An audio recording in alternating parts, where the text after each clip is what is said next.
Did I underestimate The Duellists the first time I saw it? This is Dave's Movie Diary, where I revisit films I've watched throughout my life and look at them through the perspective of who I am now. Not just whether they still work, but what they reveal about the characters, the stories, and the person watching them years later. Today I'm revisiting The Duellists, Ridley Scott's 1977 debut feature, a Napoleonic-era drama starring Keith Carradine and Harvey Keitel. It's about honour, obsession, and a feud that lasts nearly 20 years. Why did I return to this one? Well, I'd only seen it once before, and to be honest, my strongest memory wasn't actually this film, but how much I mix it in with Barry Lyndon, the Kubrick film from 1975. I think I do that because they're both period films. They're both set, I think from memory, at roughly the same times in history. They're both beautifully photographed and look incredible. And they both begin with a duel. And I think because Barry Lyndon is such an overwhelming cinematic experience made by a true auteur, I think it dominates my memory of this type of film, which The Duellists falls into. So really coming back to The Duellists, I wanted to separate the two and finally appreciate what this film is on its own. Again, to be honest, I originally watched it partly because it was Ridley Scott's first film. But apart from that, I can remember being genuinely intrigued in this film way back when I first started combing through those movie guides with all the ratings on them. This one always got pretty decent, 3 out of 4 stars, I think, from memory. And it was always mentioned as a serious, really well-made film. And it just sounded a bit different. It had Harvey Keitel, who always intrigued me when I was young, just for his intensity, the type of films that he was in the 70s in particular. And Keith Carradine was really at the height of his powers in the 70s, especially the late 70s when this came out. So look, quite a few things intrigued me about this film on the first watch, but I can't remember too much about it, to be honest. So yeah, time for a rewatch. Begins in 1800 during the Napoleonic Wars. Keith Carradine's character is Armand Debert. Oh, bad pronunciation, I'm sure. A young French cavalry officer. And at the start, he is ordered to go and find and arrest his fellow officer, Gabriel Ferreau, played by Harvey Keitel. Ferreau has just been involved in a duel with another officer. And because of his reckless behaviour, he's nearly killed the other man, and Debert is sent to bring him in. Fortunately for us, but unfortunately for Debert, when he does find Ferreau, he refuses to accept the authority of the order. He's also personally humiliated, or that's the way he feels, because he's at a pretty swanky party that's held by a woman of substance who obviously Ferreau is interested in, and so he sees it as a really embarrassing and humiliating moment, getting ordered out of there by Debert. So what happens? What starts as a minor disagreement between the two soldiers, who are the same rank, I should say, escalates into a personal feud when Ferreau challenges Debert to a duel. He's such a hothead, Ferreau. Even at this early stage, the strange thing is that, to me, it doesn't feel like there's a great reason for going to a duel. Ferreau was really pushing the issue, and it's like he's just I nearly felt like he was trying to find any excuse just to have this duel. There's no major betrayal. It's not like they're fighting over the same woman. It's not like there's a terrible injustice that's been committed. I'm looking at it from 21st century lens, obviously. It does come down to pride and honor. I understand that, but I don't know. There's not a whole lot there. Anyway, Fro can't let it go. They have the duel, and it's inconclusive. What happens throughout the film? They keep on meeting again and again and again. Each time, De Beer thinks the matter's behind them. He's moved on in life. He's actually physically and geographically moved away from Fro. Fro just keeps on popping up, nearly like he's stalking him. And then there'll be a rumor, that Fro's nearby. One of his men spots De Beer. Usually that's what happens. And then a chance meeting during the chaos of war. Every time De Beer tries to get out of it, honorably, I should say, but Fro never accepts it and another challenge gets issued. As the years pass in the film, the world around them changes. Over a period of, like I said, about 20 years, the Napoleonic campaigns are continuing. The military careers of the two officers rise and fall. Their ranks change, but always remain in parallel, if that makes sense. Their circumstances change, but the feud never goes away. And the film does really cleverly establish that they can only legally duel when they're equal in rank. And somehow their careers continue to mirror each other, so they're repeatedly brought back together. The difference between the two men really becomes clearer as the years go on. Fro is driven by this obsession. He sees the feud as something that has to be settled. De Beer is quite different. He values honor, of course, but he also wants a life beyond this seemingly pointless to him conflict. So he's trying to move on, tries to apologize, even apologizes, tries to find a way out. No, doesn't resonate with Fro.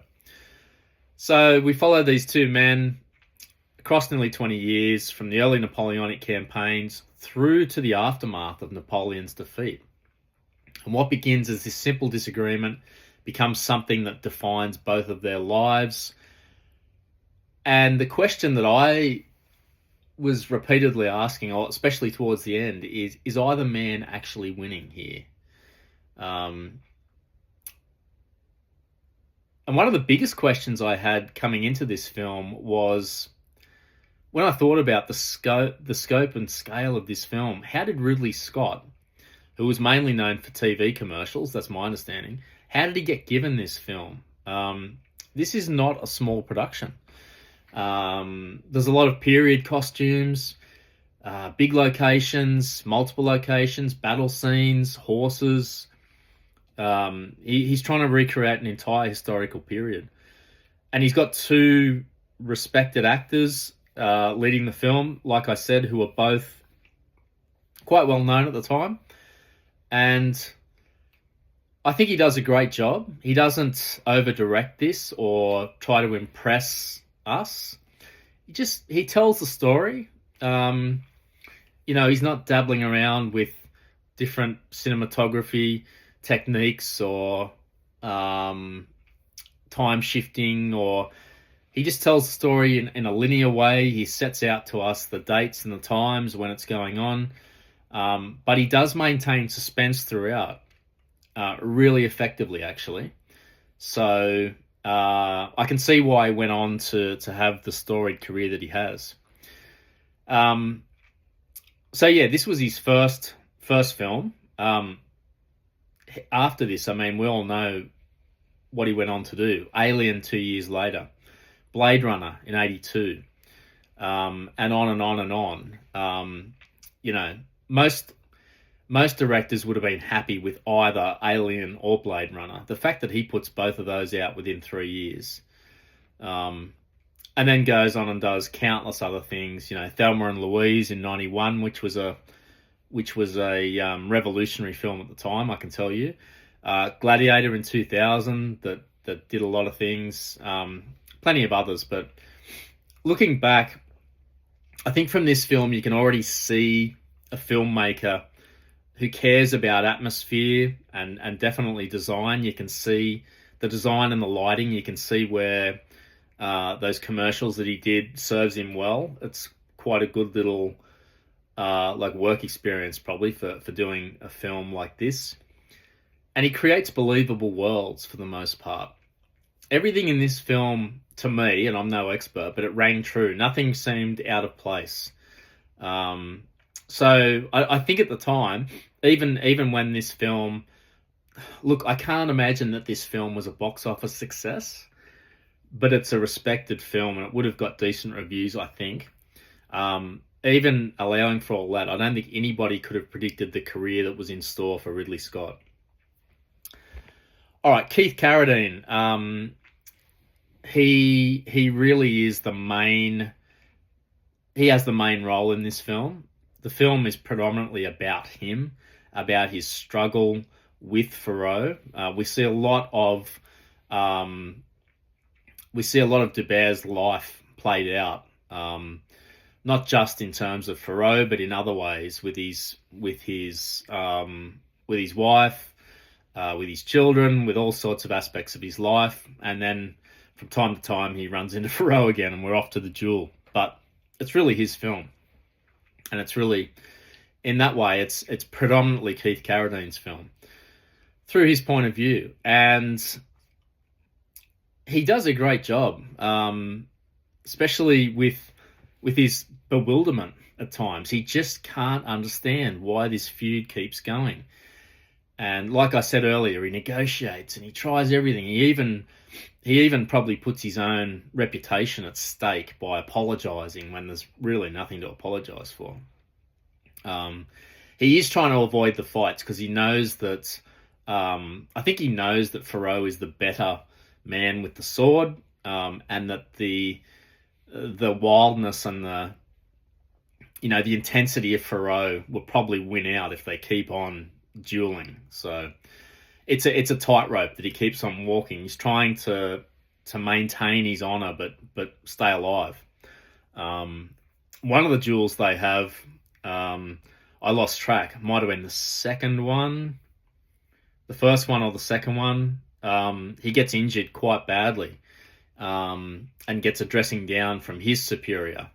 Everyone knows, everyone in their brigade, whatever you want to call it, knows about this feud. So he's suffering, the Bear's suffering reputationally within the military as well.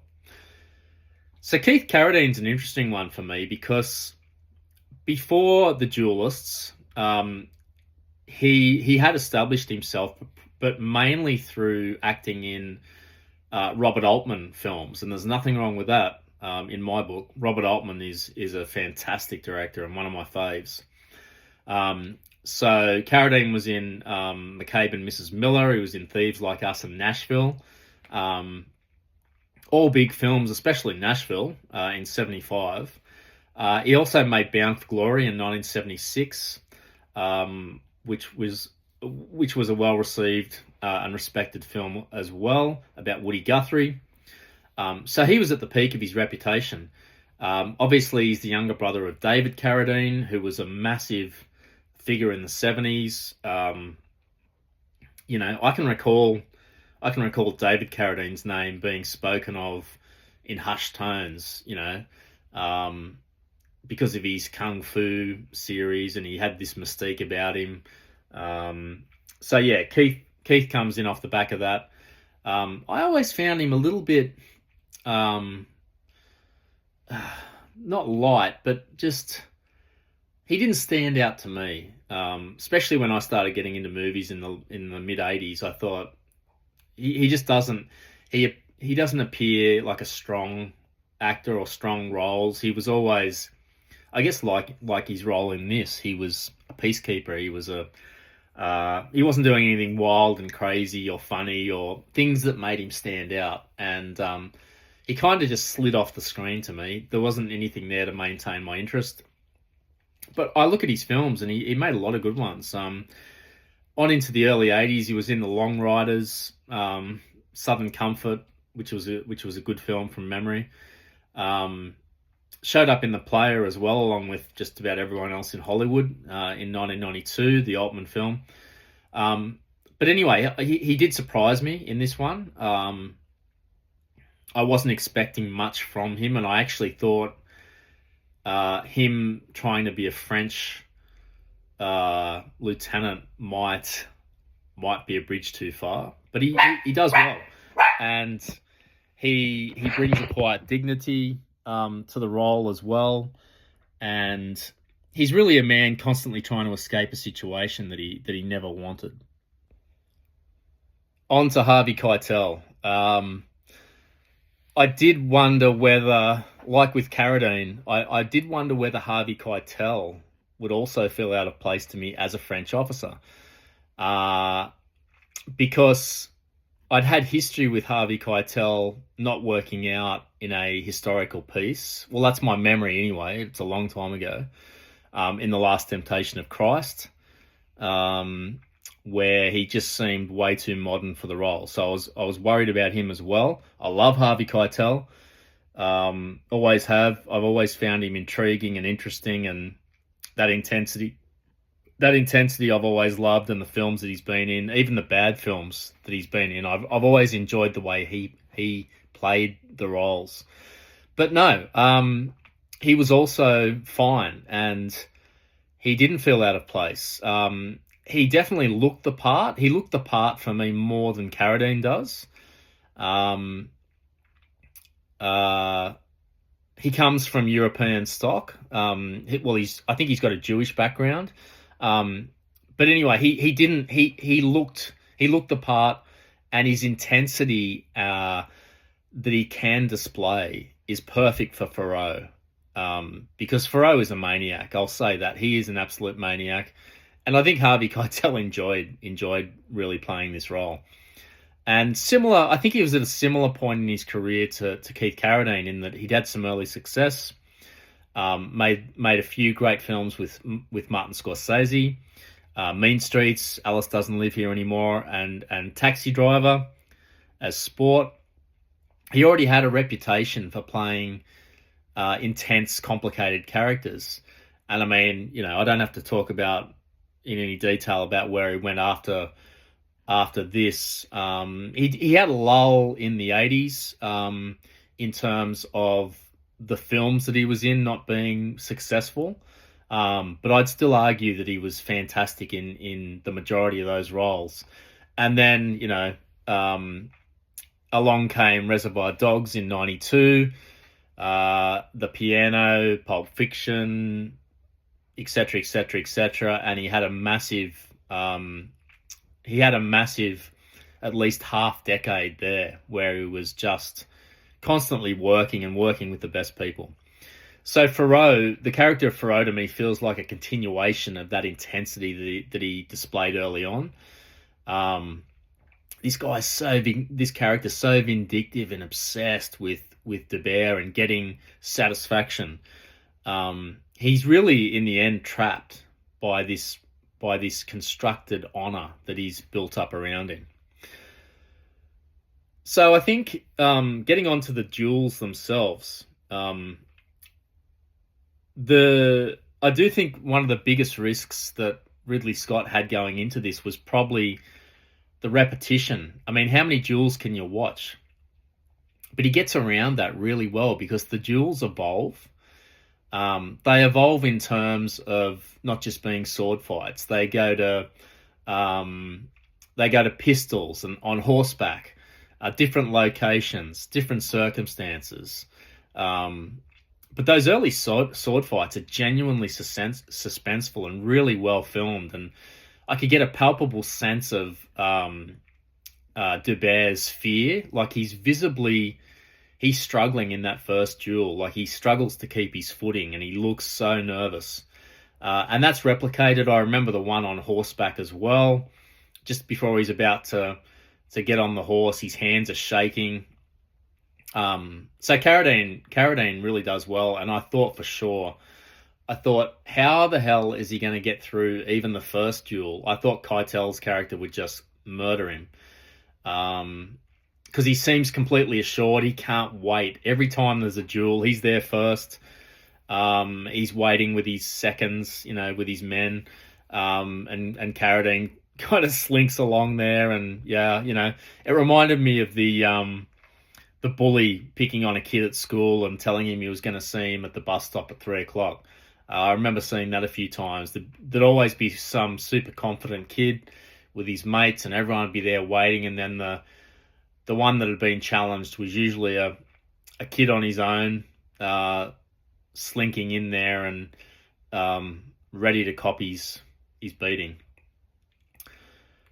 I like the way that Ridley Scott portrays the Napoleonic world throughout this film, and in particular, the settings, the buildings, the castle. Well, I don't know if they're castles, but those really stately houses. Everything looked like, this is probably why I get it mixed up with Barry Lyndon. It looked just like the way Kubrick was able to find those impressive locations and make it look like its time. The Russian campaign sequence in this, I thought, was particularly impressive. It looks so desperately cold and brutal, which it was, that campaign, that was such a disaster for Napoleon. And I think the film uses history as a backdrop, but it never gets too far away from the real battle between these two officers. But Ridley Scott, I think, successfully weaves in the history of the period. So lots of things work for me in this film. Most things do. I